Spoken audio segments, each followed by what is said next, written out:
Hi everyone. This is my review of the iPhone 15 just after 3 days of use, and I've been using Android phones, for a very long time, and I've been a big fan of Samsung. And I just saw the Apple press conference this year, and I was quite impressed by the iPhone 15 base version looking at all the features. And I got myself an iPhone 15 in India, and this is the black version of the iPhone 15, which I got for myself. And it is very light. It's an aluminum body, and you can see it is, the edges are curved here, and it feels good to hold on. And the main purpose for getting this iPhone for me personally is because I have a very avid interest in photography. I have a DSLR camera with, being a Canon EOS 5D Mark II, and it was quite. I really didn't like the feeling of taking a very bulky DSLR camera and capturing those important shots in life. So I wanted something which is very handy and portable. And I just saw the iPhone 15 press conference, and I thought to myself, okay, here's a phone which looks to me like a very good price, for the base version, and it has all the features like good image stabilization for taking videos, as well as a very good camera set. So, friends, let's look at iPhone 15, what exactly it is. And the iPhone 15 base version, we are not talking about a pro version today. The iPhone 15 base version has an aluminum body, and it has contoured edges just like the one I showed you. And it has, matte finish. I got the black color matte finish phone, and apparently, it is powered by the second generation ultra wideband chip, enabling the iPhone devices. So it's quite interesting to see that it is a very light version of the iPhone 14 Pro, which was released last year, because most of the features of the iPhone 14 Pro are there in the iPhone 15, except of course the iPhone 15 just has two lenses. It does not have the telephoto lens, and but for this price range, the iPhone 15 has a 48 megapixel main camera, which is a huge upgrade from the 12 megapixel camera found in the iPhone 14. Now, iPhone 14 users who are seeing this video will, ask me the question: should I really upgrade? Because is it worth upgrading to iPhone 15? Frankly speaking, I don't think it's a huge difference if you're coming from the iPhone 14, and you have all the features like the action mode, where when you're taking video, for example, and if you're going in a very very bumpy road, the if you put on action mode, you won't know that it is a bumpy road because of the amazing stabilization in the action mode feature. And the action mode feature is also available in all the iPhone 15 Pro versions, and the base versions, of course. So the only thing which is the drawback in the iPhone 15, which I personally found, is instead of a 60 hertz, instead of a 120 hertz display screen, they gave a 60 hertz screen. Considering the price range of around 80,000 Indian rupees, they should have given a 120 hertz screen. And the biggest, the biggest highlight, I must add, in the iPhone 15 series is you can see this, the port, right? You can see the port. This is the USB-C port, friends. And before, Apple used to have their own lightning port, right? And the good thing about this year's iPhone 15 series is that they have added a USB-C port. So what does that mean? So the USB-C port is, of course, compatible with so many range of phones, devices. So you don't have to buy separate cables for your iPhone, and this is all thanks to the European Union, for enforcing this on Apple to sell their phones on in Europe. That is. And yeah, so but the only thing is, in the base versions, which is the iPhone 15 and the iPhone 15 Plus, you have USB 2, which is which transfers only 480 megabits per second, while the higher end versions, namely the iPhone 15 Pro and the Pro Max, supports USB 3, which has speeds up to 10 gigabytes per second. Now, the iPhone 15, like I said, is powered by the Apple's A16 Bionic chip, which is the same as the chip found in the iPhone 14 Pro. Okay. And while the iPhone 15 Pro and the Pro Max have the A17 Bionic chip.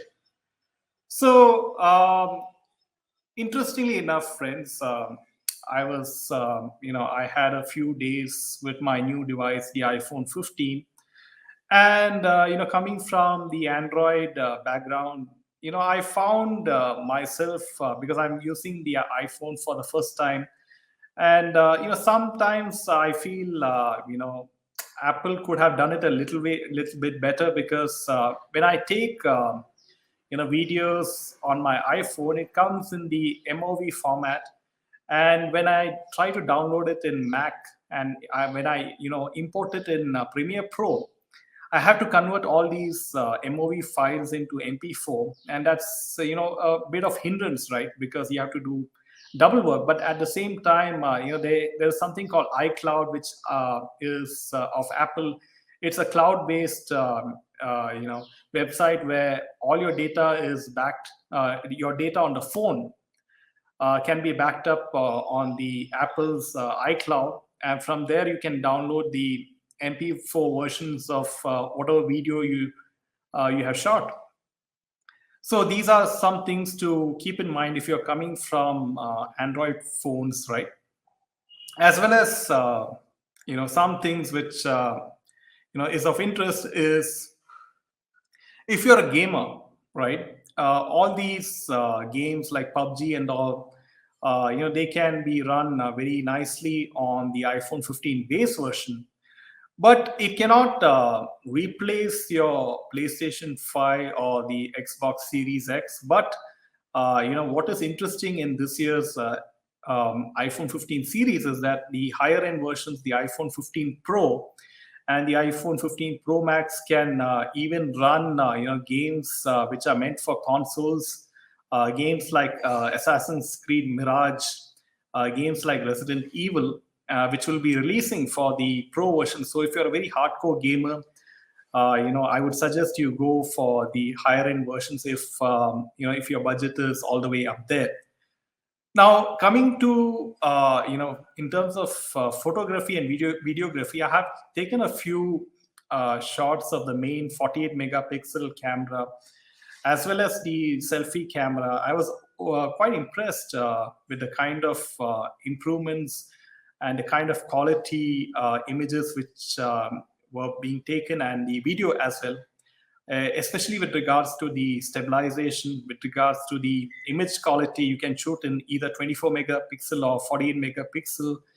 There are a lot of adjustments available in the iPhone as well, and for photographers. But at the same time, for hardcore photographers as well, I would suggest, if you have the budget, to go for the iPhone 15 Pro Max, where you have all the three lenses with the telephoto lens, as well as you can shoot in the raw format of Apple, the Pro Raw, or whatever it is called, because I have not